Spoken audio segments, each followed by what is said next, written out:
This video is part 3 of a 3-part series. You will find the links to the first 2 parts in the description.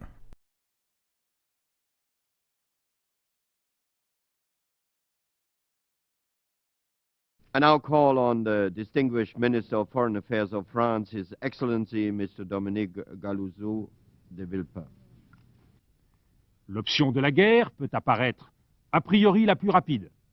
Mais n'oublions pas qu'après avoir gagné la guerre, il faut construire la paix. Et ne nous voilons pas la face. Cela sera long et difficile, car il faudra préserver l'unité de l'Irak, rétablir de manière durable la stabilité dans un pays et une région durement affectés par l'intrusion de la force. Und wir verdanken den USA unsere Demokratie. Die USA sind unverzichtbar für Frieden und Stabilität, aber für Deutschland haben sie eine ganz besondere Bedeutung, weil wir uns von den Nazis nicht selbst befreit haben und weil wir unsere Demokratie ohne ihre Hilfe nicht aufgebaut hätten. Nur meine Generation hat dabei gelernt, you have to make the case. And to make a case in the democracy, you must convince by yourself. Excuse me, I'm not convinced. This is my problem. And I cannot go to the public and say, oh, well, let's go to war because there are reasons and so on, and I don't believe in that. Fidèle à l'esprit de la Charte des Nations Unies, qui est notre loi commune, la France considère que le recours à la force est le dernier recours, quand toutes les autres options ont été épuisées. La position de la France est partagée par la grande majorité de la communauté internationale. Les derniers débats ont clairement montré que le Conseil de sécurité n'était pas disposé, dans les circonstances présentes, à cautionner une marche précipitée à la guerre. Liebe Mitbürgerinnen und Mitbürger, die Welt steht am Vorabend eines Krieges. Meine Frage war und ist: Rechtfertigt das Ausmaß der Bedrohung, die von dem irakischen Diktator ausgeht, den Einsatz des Krieges, der Tausenden von unschuldigen Kindern, Frauen und Männern den sicheren Tod bringen wird? Meine Antwort in diesem Fall war und ist nein. During the first years of the 21st century, when these three said no to the war in Iraq, it had a substantial impact on the politics of Europe. Many Europeans at first shunned them for making a supposedly wrong decision and betraying their allies. But as it increasingly turned out to be the correct decision, it called into doubt a fundamental structure of European politics. Since the end of the Second World War, Europe built, expanded, and saw itself as an economic zone focused on itself, with a goal of building and ensuring peace amongst themselves to avoid past catastrophes repeating themselves and to ensure prosperity amongst themselves. Foreign policies and interventions were left to the Americans, with the exception of France, who didn't like being told what to do, especially in Africa. The only time this arrangement had been seriously challenged was during the Vietnam War, which was the first and until 2003 only time that European democracies had publicly taken a stance against an American war. Iraq changed this. If America could get it so wrong and drag us into such a disaster, isn't a common foreign policy commitment to her more of a liability than anything else? France and Germany spearheaded something new as a result, the idea of a Europe as a democratic counterweight to the United States on the world stage, or at the very least that Europe no longer had to follow America's direction on the world stage. Someone completely opposed this, others were open to the war in Iraq until it turned worse and worse. But what we often tend to forget today is that one of the main partners amongst the nations that opposed this war in Iraq and thought of Europe in different and new terms was Turkey. But the waters are also a little more muddied than simply that. One of the main reasons for Turkey's opposition to the war in Iraq was that the previous war in Iraq had greatly damaged the Turkish economy through an internationally enforced embargo that cost the Turks between $80 billion and $100 billion. Additionally, remember all the military coups and purges throughout the last decades? After the end of the Cold War, it was increasingly revealed that almost all of these coups and purges had happened with the approval and even support of the United States. These revelations deeply soured the image of the United States within Turkey. Previously seen as an ally against communism and a partner in trade and modernization, the United States were now increasingly viewed as a sinister force, intervening behind the scenes against the will and the interests of the Turkish people. At the time, both France and Germany had leaderships who welcomed the idea of a Turkish EU membership, seeing her as a positive influence in creating a new European and democratic power bloc. And as the 2000s progressed, Turkey was courted more and more, even by the United States. It is these days overshadowed by current events, but the Erdogan we know today didn't have much in common with the Erdogan of the early 2000s. In the late 1990s, he had a substantial falling out with his mentor Necmettin Erbakan. Instead of rejoining him, he founded his own party and proclaimed to leave the old radical ways behind in favor for a more democratic Islamic conservative party. He found new allies within the Gülen movement. The people he wanted to court and build a new right wing around were the moderate Islamic conservatives, those successful conservative businessmen that developed throughout the 1980s. There would be no more demands for Sharia, no more challenges to the separation of religion and state. There was to be democratic consensus building and an acknowledgement of differing viewpoints and the opposition. New people came to surround Erdogan's movement, people like Ahmet Davutoglu and Abdullah Gül. Abdullah Gül in particular gives us great insights into what this redirection meant. Gül was raised by a conservative family, studied economics in London, and then worked for 8 years at a bank in Saudi Arabia. He would consequently be the first leading Turkish politician who spoke Arabic, but also spoke fluent English and understood European social and political dynamics. Their main goal would be to conduct social and economic reforms to elevate the country's status and to tie it economically and socially into Europe, but to also forge new ties and deeper ties into the Middle East. When we look at a map of Europe that Europeans are so familiar with, Turkey always seems to be down there in the corner, peeking out from down there at us. When we look at the map of the Middle East that so many of us are familiar with, Turkey always seems to be up there at the edge, peeking down at the rest. But move the map so that Turkey stands in the center, and you will notice how the common perspective of Turkey at the periphery is very much mistaken. It is a place that stands at the center between two cultural spheres. However, geography alone does not dictate a nation's success. The geographic determinist likes to look through maps, analyze the geographic features within and around state and stateless constructs to then try to determine and explain the limitations of these entities or even predict their futures. And Turkey is at the same time one of the favorites, but also one of the biggest counterpoints to the idea of our geographic surroundings shaping who we are and what we do. The geography of Anatolia has without a doubt shaped much of the expansions and limitations of the various entities that came to have control over it. But you will have noticed that we spent almost an entire hour talking about social developments within Turkish society in which close to no foreign entanglements appeared. Despite what many claim is a geography that invites such entanglements to happen. That is because Turkish society, irrespective of its own and surrounding geography, decided to do so. Attatürk demanded an end to foreign entanglements, conquests and influence. The Turks should embrace their new republic at home, stay within the confines of this new republic and not involve themselves in whatever nonsense foreigners were up to. And for almost an entire century, that is exactly what the Turks did. With Erdogan taking the lead, that changed. Turkey reconnected with the idea that it stood at the center and not at the periphery, and as such had a role to play in this world, both in the West and in the East. Part of this meant more determined negotiations over European Union membership, which resulted in the AKP joining the conservative bloc of European political parties, known as the Christian Democrats. This, by the way, is not a EU organization, but the general European political institution in which European conservative parties come together to flesh out ideas and cooperation. It also has a left-wing counterpart. Revealing in that regard was when the Austrian news magazine Profil interviewed the vice president of the Justice and Development Party, Murat Mercan, on why his Islamic Conservative Party had joined the club of European Christian conservative parties. We are all Democrats, and there can be no democracy without secularism. If the Christian Democrats were not secular, they would also not fit in together with us, because the AKP is a secular party. What we share with European conservatives are the values of tradition and family. Those are what all religions have in common, and separates us from social democrats, liberals, and Greens.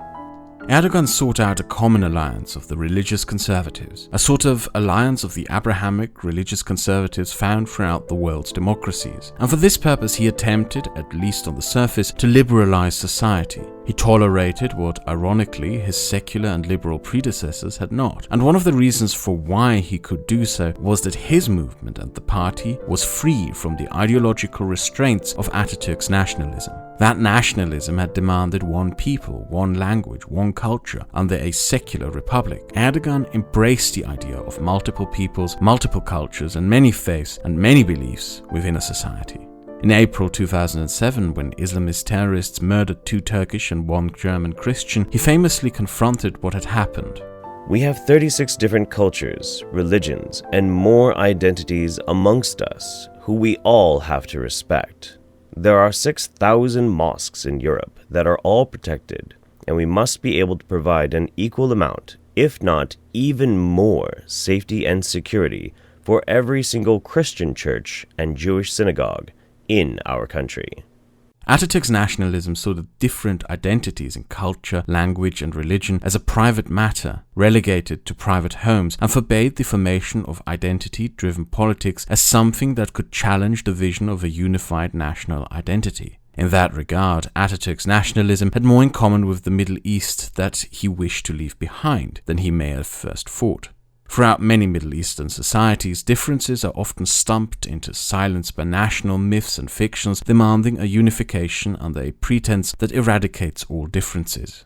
And Erdogan stood up to that with an alternative, a vision of openness that embraced these differences. It should not be a contradiction to hold the Turkish passport while being a Jewish Armenian, a Christian Arab, or a Muslim Caucasian. The contradictions of the unified nationalist vision is something that Erdogan was himself very much aware of, as his family are the descendants of Muslim Caucasians from the Caucasus who fled to Turkey from the Russian Empire. It is ironic that Erdogan became the first prime minister to permit pride parades to take place in Turkey, the first to allow the Kurdish language to be taught in schools and to be broadcast on radio and TV, the most successful at coming to a peaceful arrangement with the Kurds, the prime minister under whom the Kurds started to participate within the democratic process, though it was under him that Turkish women engaged in the workforce like under no other previous government, and that social norms dictated by tradition started to get eroded by younger generations.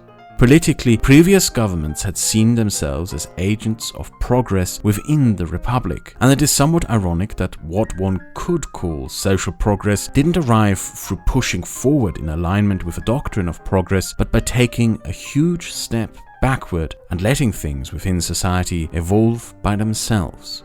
More women started wearing the veil under Erdogan in what could be seen as a step backward, but those women were also better educated, increasingly part of the workforce and more politically active and better paid, in what could be seen as a large step forward.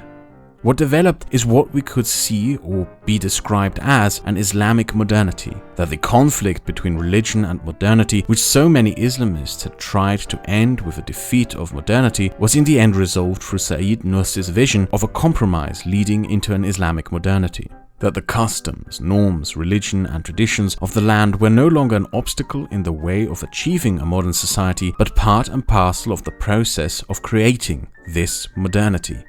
Economically, Erdogan would rely on a class of educated small and big business owners created during the 1980s. With tax cuts and subsidies, he helped Turkish business grow, and with a foreign policy of opening to foreign markets, he helped expand their reach into foreign markets. An export-orientated economy was built selling textiles, fridges, cars, and other machine parts are no longer just vegetables, and not just for domestic markets, but throughout a range of many foreign countries. His favorite domestic economic policy would be one that he had embraced during his time as mayor of Istanbul: infrastructure development, a new bridge across the Bosporus, expanded metro systems, and even subsidies for shopping centers that were seen as an economic infrastructure. The contracts for these were dished out en masse to various construction companies, expanding the already large construction sector. At the same time, Turkey, as a tourism destination, was aggressively promoted throughout Europe, resulting in extensive growth in that sector. Erdogan came closer than any of his predecessors to resolving Turkey's longest conflict as well. He had the Admar Cathedral, the traditional seat of the Armenian Church, renovated and invited Armenian dignitaries to the opening of that cathedral. In 2005, the Turks and Armenians almost normalized relations, but the army, which still had some political power, intervened and stopped that process.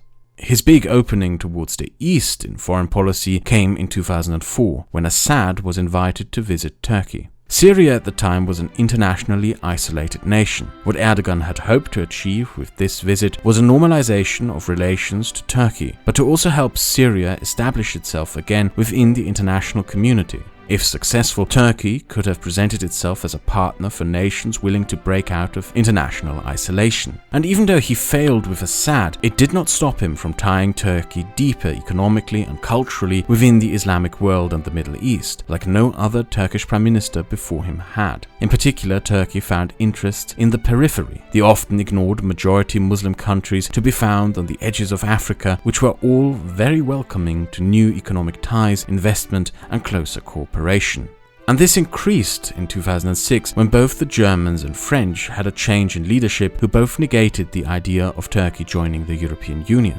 Turkey increasingly looked east after this, to new partners and friends within North Africa, Central Asia and the Middle East. However, underlying conflicts and future conflict potential was increasingly brought to the surface. The increasing activity of Turkey within the Middle East resulted in ever greater suspicion over that activity by the Saudis, Iranians, Americans, but especially the Russians. However, not just abroad, but also domestic conflict increasingly boiled up to the surface. In April 2007, the Turkish army posted a statement on the internet declaring that recent political developments, including the election of a religious president, might lead to them to intervene within the politics of the country. And in 2005, Erdogan approved of a bill that strengthened Article 301. This law stems from the time when Attatürk grabbed whatever he could from the law books of European countries. Whatever seemed advanced and in service of modernity was grabbed, including this law, which was basically just copied word for word from the law books of fascist Italy. It criminalized insulting of Turkishness, which could mean basically anything, and that is the point.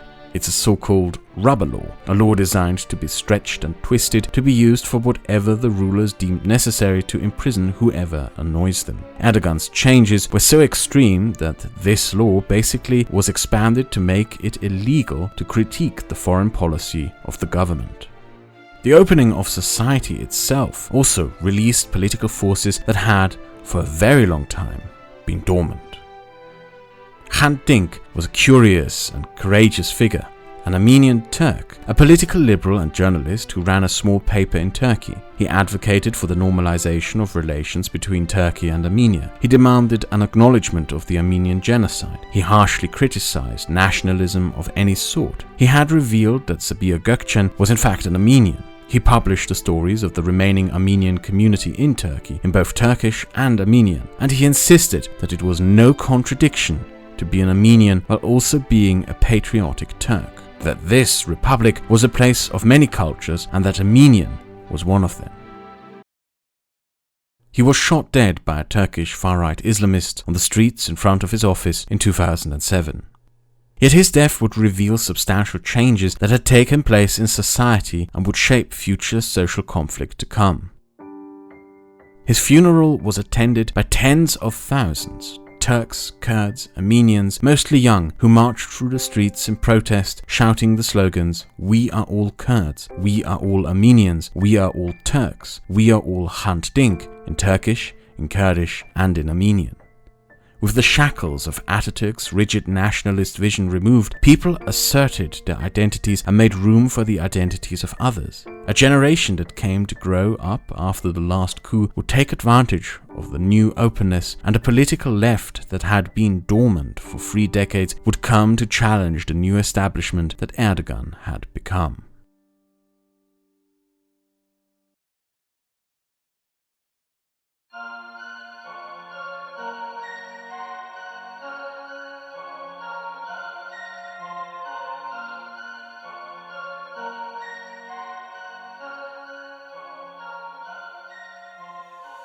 Should you ever find yourself browsing through popular Turkish music, you will notice that hip-hop is pretty popular in Turkey, but there's also a substantial cultural difference. Whilst in the United States rappers brag about their wealth, flash their jewelry, and show off their expensive cars, the Turkish rapper walks barefoot through the ruins of a broken society, lamenting the inequality and disparity of society. Or if you want to go even more radical, digs mass graves for rich people, as cleaning ladies shoot up the CEOs of a company, a chauffeur strangles a billionaire, abused prostitutes cut the throat of a wealthy John, and waiters poison their rich customers.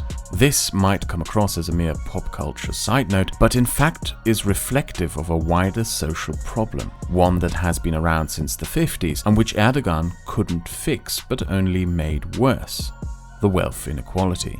When Erdogan came to power, the wealthiest 10% of the country owned 67% of the country's wealth, which increased over the next 2 decades to 81%. Meanwhile, the remaining 90% had their share decrease from 32% to 18%. Turkey under Erdogan became an increasingly unequal society. The economy boomed and capital moved into the country, but that capital ended up in fewer hands. And when you look at who these hands belonged to, you will find that it was mainly the hands of construction company owners and bankers, members of the new educated Islamic conservative elite that emerged during the 1980s, of which many have very close political ties to Erdogan.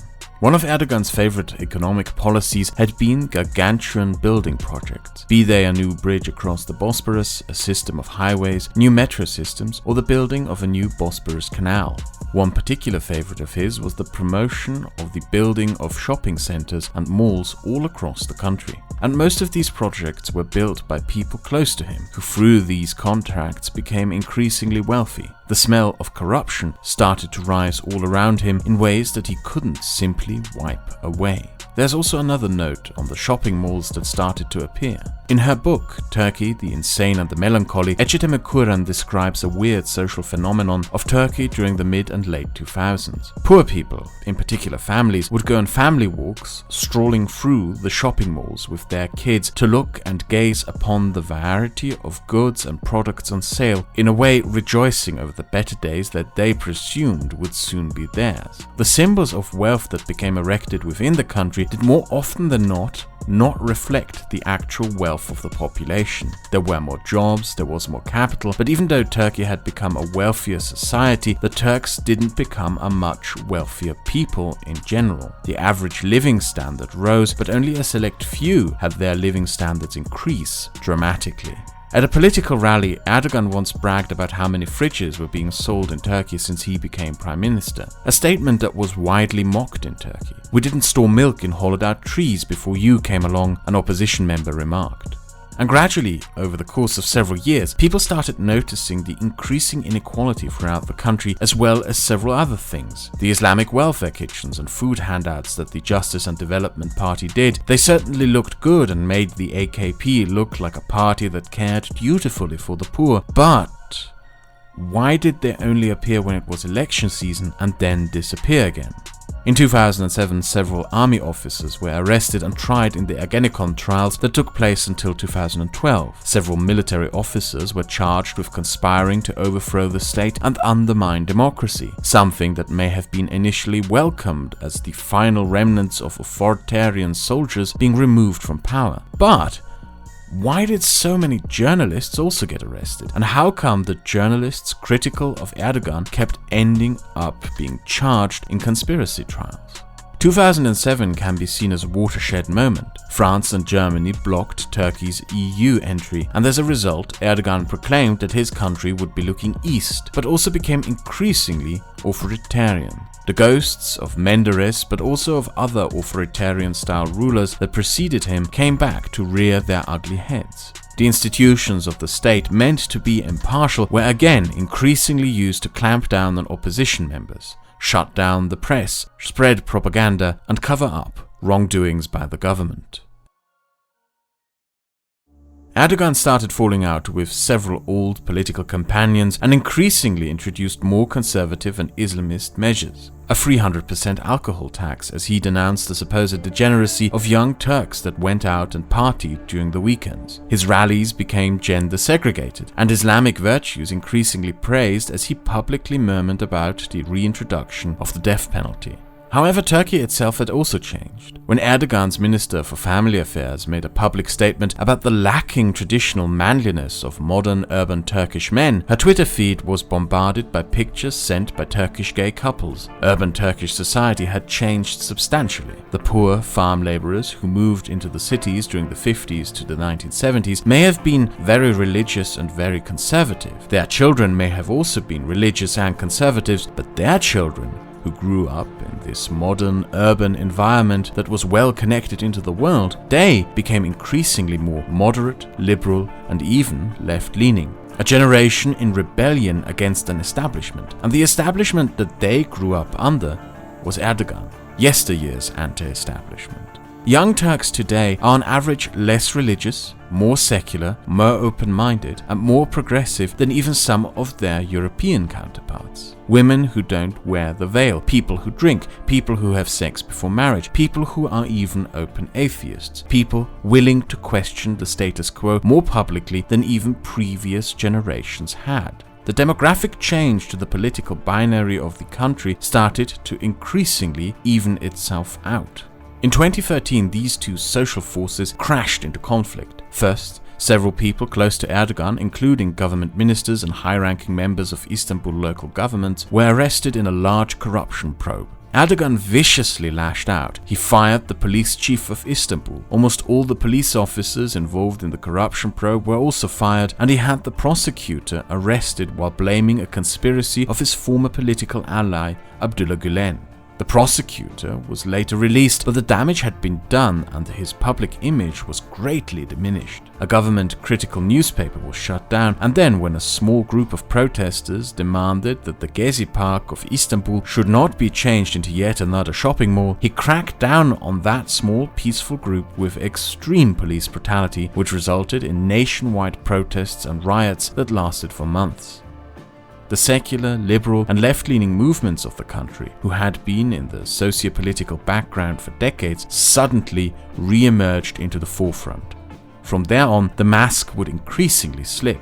Erdogan drifted more and more to the political right. He re-engaged in a policy of hostility towards Armenia. He flared up the conflict with the Kurds again. He would crack down on any and all opposition. He would use political brutality against opposition protests and those who he saw as threatening to Islamic values, be they labor union protests or LGBT rights parades. The result of this is a social conflict unlike in any other place, where traditional Islamic values clash with a modern vision for a society from the West. And in many ways this results in Turkey being a place of stark contradictions like can be seen almost nowhere else in the world.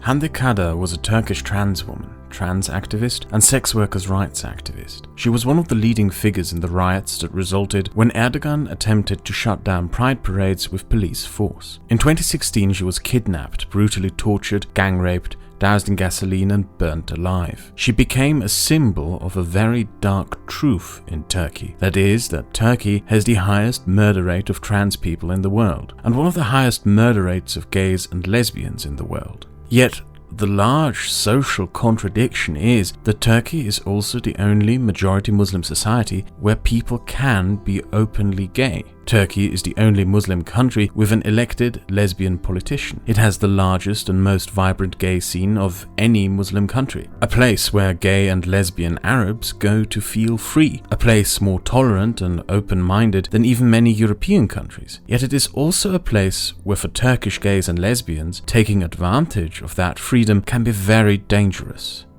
This is a place where women have more freedoms than in any other majority Muslim country. A place where theoretically they should be able to earn and achieve anything. But this is also a country where the First Lady says that all that a woman needs to know they can learn from being in a man's harem. And where most women who achieve any success are those who find that within the limited space that an Islamic conservative-dominated field may permit them to have. It's one of the few Muslim-majority countries with strict laws forbidding domestic violence, yet the domestic violence rates are very high.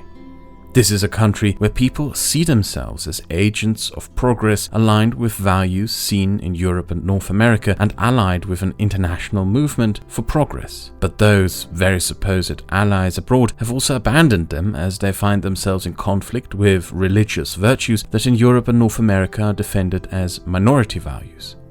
This is a society with a conservative set of beliefs, traditions and social norms wishing to tie deeper into the Middle East, yet at the same time those very same right-leaning political blocs often look down upon the peoples of the Middle East with an almost racist contempt.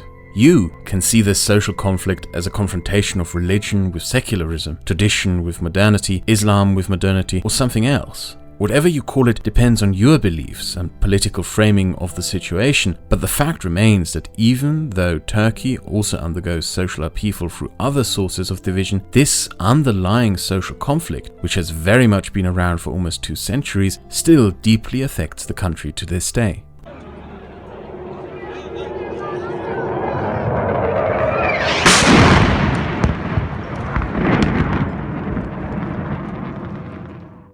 With the country increasingly boiling in social conflict, in 2016, sensing their chance, a group of Turkish officers attempted a coup, but they overestimated their chances at success drastically. The Turkish army had at this point in history harmed every group there was in this country. Instead of welcoming the army, the public flooded the streets in protest and stopped them. This was one of the most important moments in recent Turkish history. The army had dominated over this country in the name of its republic's founder to rein in on anyone who would, in their view, challenge that founder's vision. That domineering shadow was now gone. What remained of the army would now have to be at service to the government. But curiously, despite the coup failing, the post-coup purge came anyway, at the hands of the government. Over the course of the following weeks and months, thousands of not only army officers, but also journalists, politicians and academics who had opposed Erdogan were arrested and put on trial. This galvanized society even more into an uproar. And then Erdogan used the climate of mistrust to push through his greatest change to the country. Constitutions usually take a 2/3 parliamentary majority to be changed, and the country's constitution had dictated that Turkey was a parliamentary republic, meaning that the president was largely a ceremonial figure and most political powers lay within the parliament. Erdogan overruled the rules and simply scheduled a referendum within a year of the coup, with which he won the powers to change the constitution, making Turkey a presidential republic in which the president, that being him, had almost all executive and political power. This has often been described as the final move into dictatorship. However, it is worth noting that the French Republic is built almost the same way, with a very powerful president. With this new power vested into the office of the presidency, Erdogan had more power than any political figure since Attatürk to reshape the country in his image, and he could also technically remain president until his death, as long as he kept getting re-elected. And that he did. A presidential system requires strong parties to compete, and with the opposition divided, Erdogan's party is by now still the only party that could rally the votes required to win. However, there is something Erdogan forgot about presidential republics. One thing about France, in which enormous political powers are vested within the office of the president, is that the president is also the single most hated political figure in the country. The reason for this is very simple. The more power a democratically elected leader has, the more he is responsible for when things go wrong. And when things go wrong in France, as they often do, the people of France put the blame on the one person who has the most power. Turning Turkey into a presidential republic with many powers vested into the office of the president made Erdogan more powerful, but it also made him more unpopular over time. With all the increased responsibility, it was him who Turks increasingly held to account when things went wrong. With Erdogan shifting into more right-wing and Islamist positions, the political field started to change again. Erdogan allied himself with the far-right MHP, however, with some unintended consequences. In late 2019, Erdogan announced he intended to add changes to the country's laws on rape and sexual assault based on Sharia. Under Sharia, the punishment for rape is that the rapist is forced to marry his victim. You might just say that this is really just punishment for the victim, but women's rights aren't exactly something people cared about in the 7th century. But women today do care about their rights. So the result of this political move were widespread protests by women, and also that all women members left the MHP after it approved of Erdogan's suggestion, forming a new far-right party of mostly secular women. The field of opposition to Erdogan is large. It includes a Kurdish Liberal Party, the Workers' Socialist Party, and the newly reformed Republican Party. The political field in Turkey is also drastically changing. A new generation of urban youths lean more to the left wing. There's now a secular far right, and curiously enough, after decades of voting for the far right and Islamists without their lives improving much as a result, poor farmers in the very east of Anatolia started voting communist. What all these opposition parties share in common, however, is that they wish to have a return to the old parliamentary system of the republic and away from the presidential republican system. And if that will happen or not is yet to be seen. In 2019, Erdogan had his biggest defeat yet when his party lost the mayoral elections in his home city and the AKP bastion of Istanbul. Enraged by the results, he ordered another election, claiming there had been election fraud. However, that backfired drastically. Annoyed with being called to vote again, the people of Istanbul voted for the Republican candidate. However, Erdogan is still widely popular despite losing his home city, especially in the countryside. So it is hard to tell where this country will be going next in its elections throughout the next years.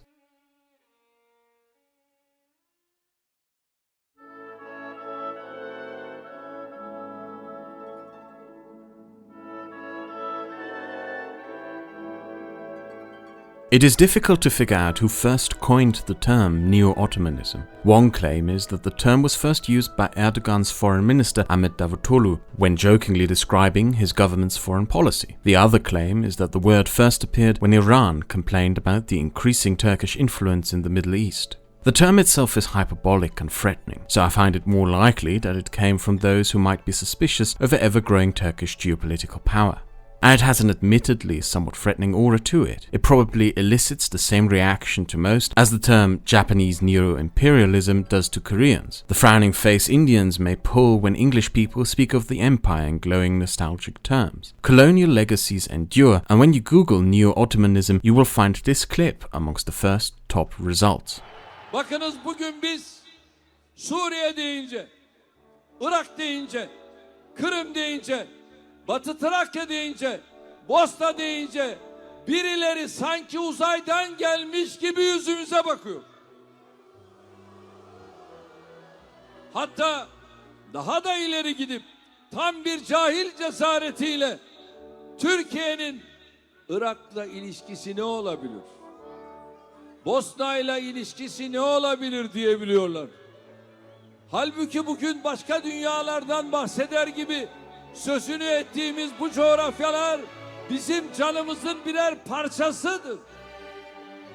Gaziantep'le Halep'i, Rize'yle Batum'u, Edirne'yle Gümülcine'yi, Kırcaali'yi, Bursa'yla Üsküp'ü birbirinden farklı düşünmek mümkün mü? Evet, bu şehirler fiziki olarak başka ülkelerin sınırları içindedir.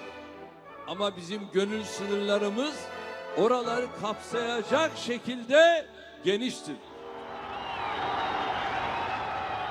But the Ottoman Empire is gone, and the term is, if we are being honest, very exaggerated. The Ottomans are not going to rise from their graves to reconquer an empire, and the reality of the matter is that this term is simply used to describe something for which we have no other name, because it is something that hasn't happened since the Ottomans existed. A Turkish state that, as the 2000s started, is reasserting itself from the international stage. Let's take a step back, shall we? This series of videos was initially meant to only be 20 minutes long and to cover this specific part only. But I decided differently, because I want all of you watching this to take away something important, namely that there is no simple reason for why geopolitical and historic events occur. Historic events always happen within a wider context of other events, some of which may have occurred centuries before the current ones. Take a different perspective. To younger generations, Turkey asserting itself internationally is a break from the norm, since Turkey spent the last 100 years avoiding that. But take the perspective from a further generation stepped back, and you might reconsider, aren't the past 100 years of the Kemalist Republic possibly the actual exception? Most of this video was spent mainly talking about the developments that occurred within Turkish society itself, and even though sometimes outsiders influenced events within Turkey itself, and Turkey may have joined global trends in policy on occasion, the truth of the matter is that Turkey spent most of the 20th century deliberately not involving itself in foreign affairs. And there's a good reason for this. Attatürk wanted it. His vision was for a Turkish homeland, for the Turkish people, neutral and uninvolved in any foreign power struggles. When the Republic was founded, it came at a time when the age of empires seemed to be coming to an end. A new century was on the horizon with new and different power dynamics, an age of ideologies and not of empires. And Atatürk's founding vision was adhered to for most of the Republic's history. In terms of geography, the Turkish Republic had all the same advantages which the Ottomans have had. To the north, the coastlines of the Black Sea are far away from any other centers of power and therefore inviting to seek out influence over. In the west, the mountain ranges of the Balkans naturally push their inhabitants into an Anatolian sphere of influence. And since the Danube flows into the Black Sea, all those nations reliant upon it for access to the sea fall into a Turkish sphere of influence. There's a reason why the Austrians, whose prime means of large-scale transportation was the Danube, kept fighting the Ottomans along the Danube until they had access to the Adriatic. To the south, most of what borders the Turks is just flatlands, with the added benefit that Turkey owns the origin of the two most important navigable rivers in the Middle East. So for most, Turkey could just roll into the Middle East with very little in the way to stop it. Pretty much the only place it can't go is east, where Iran is protected by the vast Zagros mountain range. However, for most of the 20th century, that did not matter. Communism held a firm grip over the north and west, and the Turkish attitude to the south was what you would expect from the unceremonious divorce that had happened at the beginning of the century. With the end of communism, but more with the ascent of Erdogan, all of that changed. And the first indication the world got of a Turkey taking interest in matters outside of her own borders was when Serbia massacred its way through Bosnia. The Turks threatened military intervention against the Serbs if the Americans wouldn't do something. This was received as a surprise, but also as a threat to some. It meant that the Turks were asserting themselves in a foreign region, a region that had once been part of the Ottoman Empire, and doing so in a manner that signaled that they saw this part of the world, namely the Balkans, as their sphere of influence. Simplistic minds who claim that this is a Muslim expansion are however wrong, because barely over a decade after the Turks threatened the Serbs with war, the Turkish president was welcomed in Serbia with fanfare and celebration as a friend of the country. Turkey and its influence is in fact ironically welcomed in Serbia as a result of the Balkan War. Because as a result of the Serbian genocidal shenanigans during the Balkan War, Europeans were so embarrassed by their inaction that they consistently blocked Serbia from joining their club. This left Serbia in a vacuum that Turkey took advantage of, which shows us first and foremost that the Turkish government in recent decades has been very capable of driving a foreign policy of expanding influence, not on the basis of some ideological or religious dogma, but on the basis of pragmatism and seizing opportunities. The Balkans were, by most, seen as a poorhouse or as a poor lunatic asylum, especially by Europe. If you live here, you may have yourself read the tabloid fearmongering about thieving Serbs, creepy Croats and sleazy Romanians. There was a widespread European attitude of by and large leaving the place to itself, which the Turks used to move in to build economic spheres of influence. Political influence is however limited. No Balkan country will ever act on behalf of Turkey, and most of the Balkans still look towards the European Union. But Turkey's economic influence is noted. Even though it may not result in direct political power, it does result in soft power.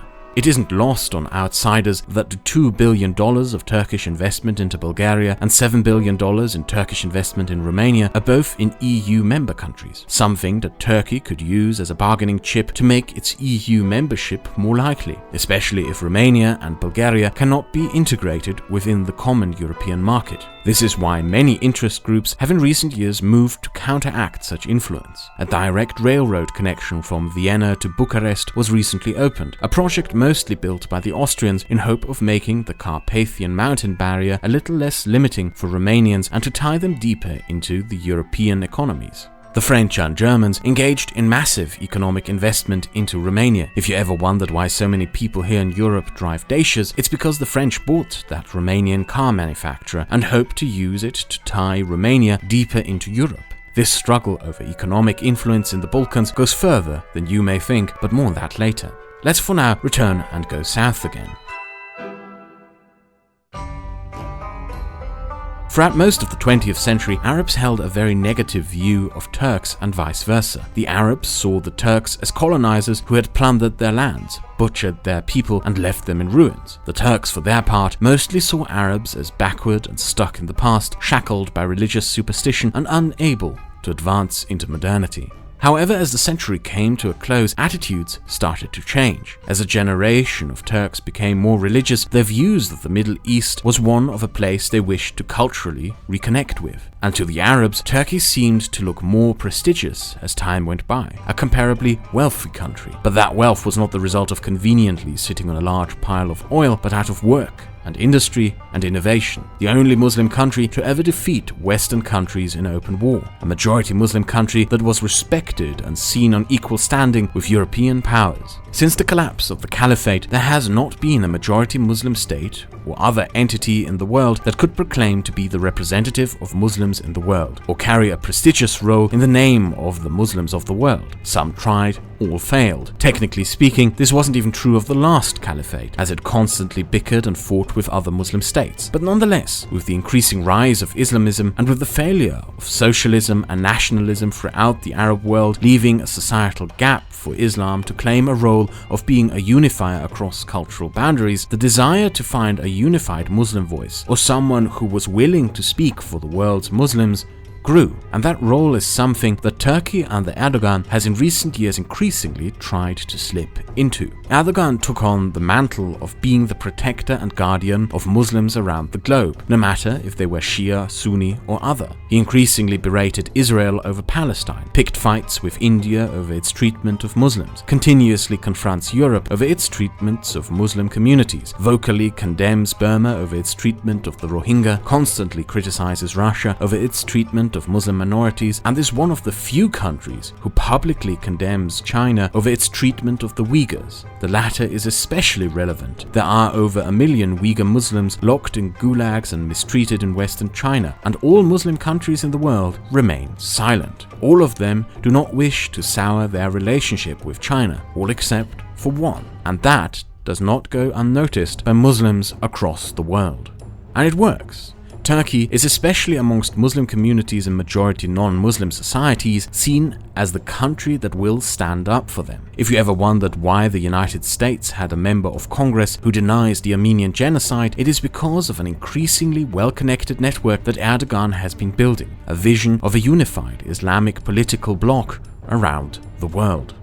But looks can also be deceiving, and there certainly are more motivations to this than just religious. Turkey is at odds with India over influence in Central Asia, where both Turkey and India compete over geopolitical influence. Turkey bullies Europe on whatever standard it can, not just out of religious motivation, but to point out hypocrisies in denied EU membership. Turkey is angry with Israel not just because of the Palestinian conflict, but because it started building deeper military ties with Greece. Turkey would like to have more influence over the Muslim-populated regions of Russia closer tied to its border. And Turkey is one of the few countries that can bully China because of conflicting geopolitical interests along China's new Silk Road project.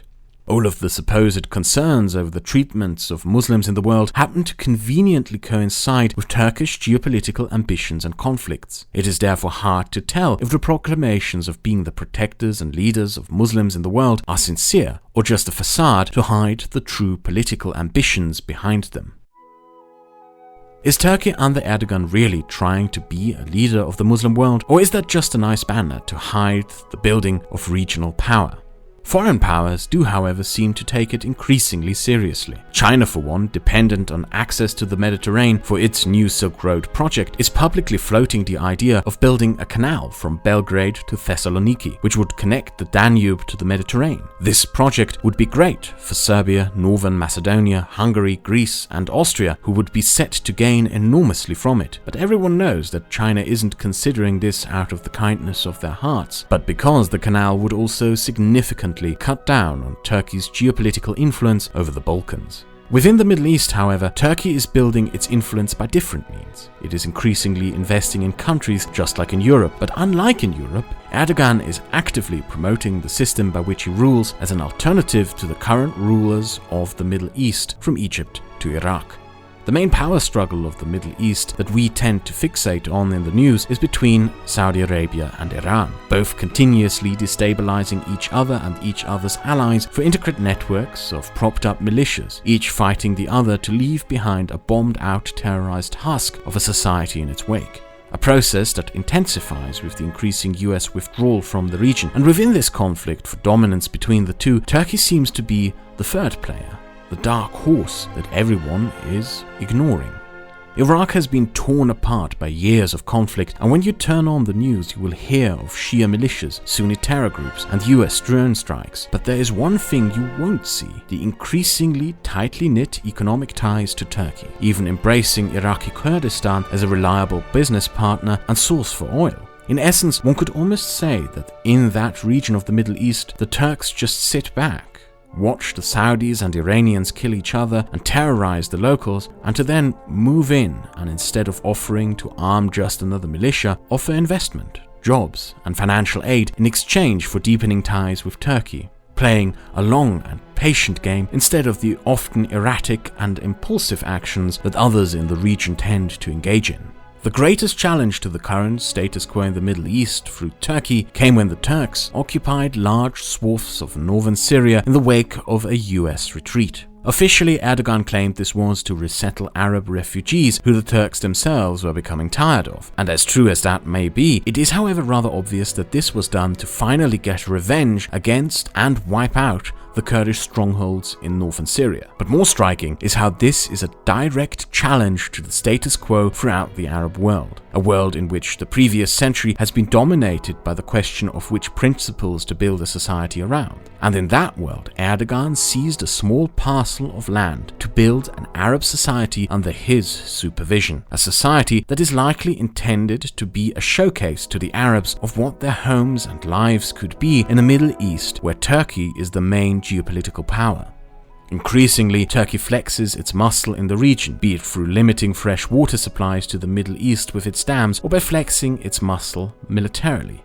That military muscle is also very significant, because technically Turkey is one of the few countries in the region that actually has a well-trained army. The Iranian army specializes in insurgency tactics, and the Saudi army is a laughingstock.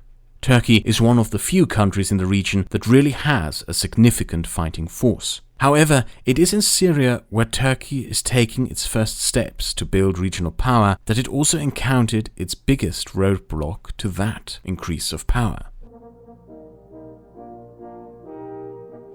an old enemy.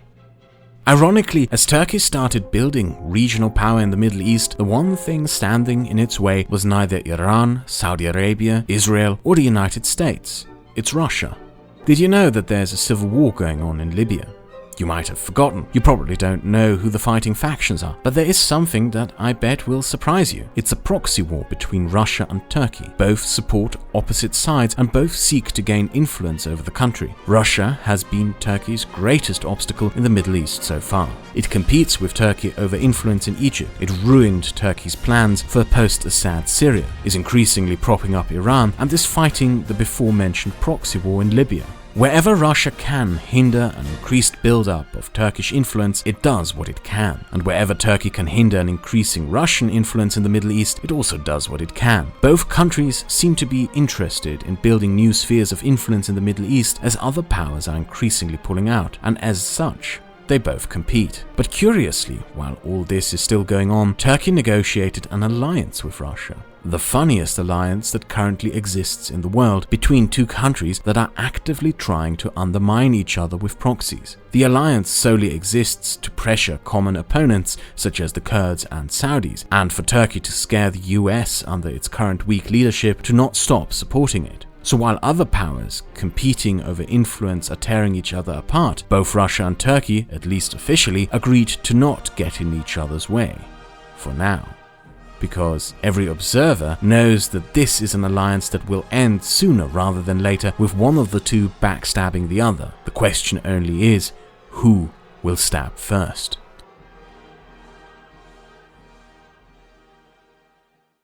However, we should not forget that there is also large-scale public opposition to Turkish involvement in foreign matters domestically.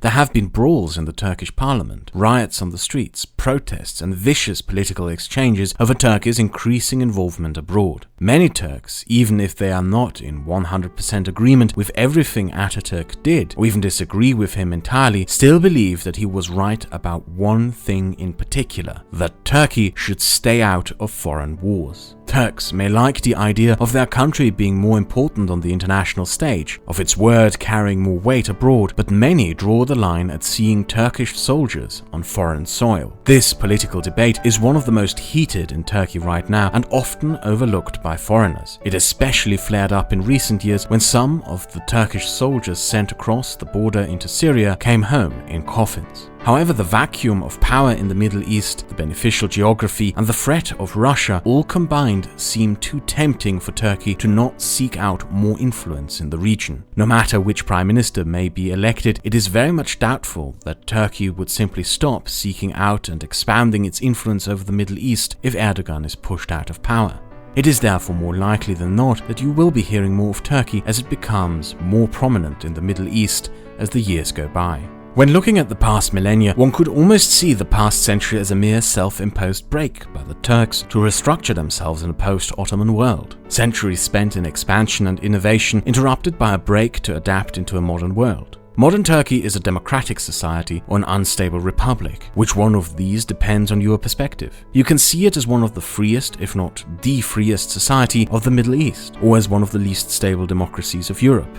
It stands at the crossroads of two continental and multiple cultural spheres within a geography that centuries of social upheaval and change could not alter the importance of. The story of how it came to be is unique in this world. It is the story of a journey of a people from one end of the largest mass of land to another, of two empires, of a revolution whose impact on the Middle East cannot yet be measured. Turkey is a country that you will be hearing more of in the near future, as it leaves its self-imposed isolationism of the past century behind to seek out influence within the wider Mediterranean.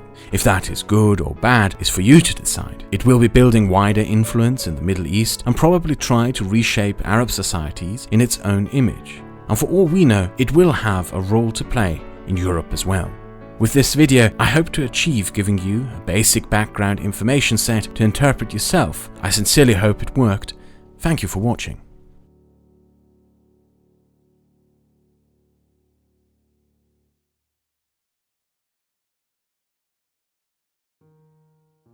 If you wish to support my channel and want me to make more videos, you can do so by becoming a patron or donating via PayPal. Links to how you can support the channel are in the description. I didn't promote them in the last two videos as it didn't feel right to do until this project was finished. In the next video, I intend to talk about the history and its impact of Mexican-American border relations. If you wish to know what topics I will cover in the future, there's a to-do list in the description in which I list all topics I wish to cover in the future. For this video, I would like to thank Alpmapper, a Turkish artist and Poland ball enthusiast whose YouTube channel you can find here and in the description. I would like to thank Turkbud, a Turkish artist who is also open to commissions whose ArtStations and Behance accounts you will find here and in the description. I would like to thank Bagyan, a Turkish painter, sculptor and 3D artist open for commissions of who you will also find her ArtStation and her Instagram here and in the description. I would like to thank Paint and Politics, who runs a YouTube channel similar to mine, which you can find here and in the description. I would like to thank Nomadstar, an artist also open for commissions whose YouTube and DeviantArt you will find here and in the description. I would also like to thank Winter Owl, Chikuzen, Teabag, Pile of Trash, Flying Tonk, and $5 Note. Instagram and Twitter accounts will also be in the description. I would also like to thank my dear friend Archie, who basically was the fact checker throughout the last 2 videos, reading the scripts, making sure there were as little mistakes as possible. You can find her Twitter here and in the description. I would also like to thank Jeff Holiday, a YouTuber who makes videos debunking pseudoscience, and Arkin, a liberal political commentator, for contributing voice lines to this video. Finally, I would like to thank all the supporters of this channel, all the patrons and donators via PayPal for keeping this channel running. Thank you for watching, and I hope to see you the next time around. The books which were used as sources and inspired this video are Turkey, The Insane and the Melancholy by Ece Temelkuran, Prisoners of Geography by Tim Marshall. I also happen to own the German translation of that book and can recommend it highly to any German readers. Türkei verstehen von Attatürk bis Erdogan by Gerhard Schweitzer was the main source used for this video, and the problem, however, is that it is only available in German and not translated into English. But for any Germans amongst you, or German speakers I should say, I can highly recommend this book if you want an in-depth and highly well-researched analysis of the last 100 years of Turkish history. The Revenge of Geography by Robert D. Kaplan, as well as Disunited Nations by Peter Zeihan. I will also be leaving a couple of links to various papers and articles in the description for further reading. Last but not least, I would like to thank a long-term supporter of this channel, Count Klimov, for donating this X-Pen drawing pad, which reduced the time spent drawing for the videos drastically. Thank you very much.